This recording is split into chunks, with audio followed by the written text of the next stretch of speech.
spoke were, "Open, Sesame." After they had finished inside, the same robber spoke the words again, and the cave door sealed itself shut. Intrigued by the thought of the riches within the cave, Ali Baba decided to find out just how vast the treasure was. He went to his brother Qasim and asked Qasim's clever helper, Morgana, if he could borrow a measuring cup. However, Morgana suspected Ali Baba's true intentions. With a bit of cunning, she coated the inside of the cup with a sticky substance, anticipating that whatever Ali Baba measured would leave a trace. She knew he possessed nothing of significant weight. When Ali Baba returned the cup, Morgana carefully examined it. To her surprise, she found a tiny fragment of gold clinging to the sticky residue. Without hesitation, she rushed to Qasim and recounted everything that had happened. Upon hearing about the gold, Qasim's greed consumed him. Determined to have the treasure for himself, he secretly followed Ali Baba to the hidden cave one day. He watched as his brother entered and later emerged. Once Ali Baba was gone, Qasim eagerly went inside. The sight of the immense wealth overwhelmed him. He began frantically filling his bag, his eyes darting around, searching for the most exquisite pieces of gold. When his bag was finally full, he turned to leave, but a wave of panic washed over him. He had forgotten the magical phrase. "Open, Bean," he tried, but the door remained sealed. "Open, P," he guessed again, his frustration growing. The correct words eluded him. Defeated and disheartened, Qasim sank to the ground, resigned to wait for someone to open the cave. After some time, Qasim heard the approaching voices of the robbers returning to replenish their hoard. To their surprise, they found Qasim inside. Enraged, they seized him and treated him cruelly. When Qasim failed to return home, a worried Morgana went to Ali Baba's house. She informed him that Qasim had gone to the cave. Realizing his brother was in grave danger, Ali Baba immediately went to the cave and discovered Qasim's lifeless body. He brought him home and, with Morgana's help, instructed his wife to spread the word that Qasim had suddenly fallen ill and died. Upon their return, the robbers were suspicious when they didn't find Qasim. They deduced that someone else had discovered their secret. Consequently, they dispatched one of their men to the nearby town. The robber learned that a man named Qasim had died that very day, confirming that he was the intruder they had encountered in the cave.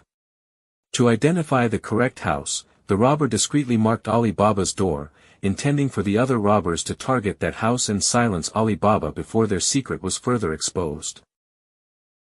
Observant Morgana noticed the mark on Ali Baba's door. Thinking quickly, she cleverly placed the same mark on every other door in the town. When the robbers arrived and saw their identifying mark on countless houses, they were bewildered and furious. In their confusion, they turned their anger on the robber who had originally marked Ali Baba's door, punishing him for the apparent mistake. The following day, a different robber was sent to locate Ali Baba's house. This time, he placed a distinctive stone in front of the door.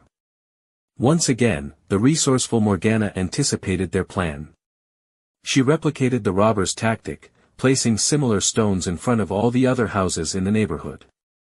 When the remaining robbers arrived and found stones before every dwelling, they were utterly confounded and enraged.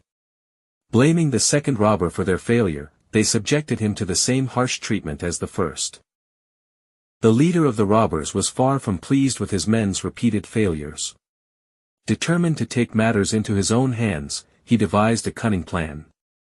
He went to Ali Baba's house disguised as an oil merchant, feigning exhaustion and requesting shelter for the night.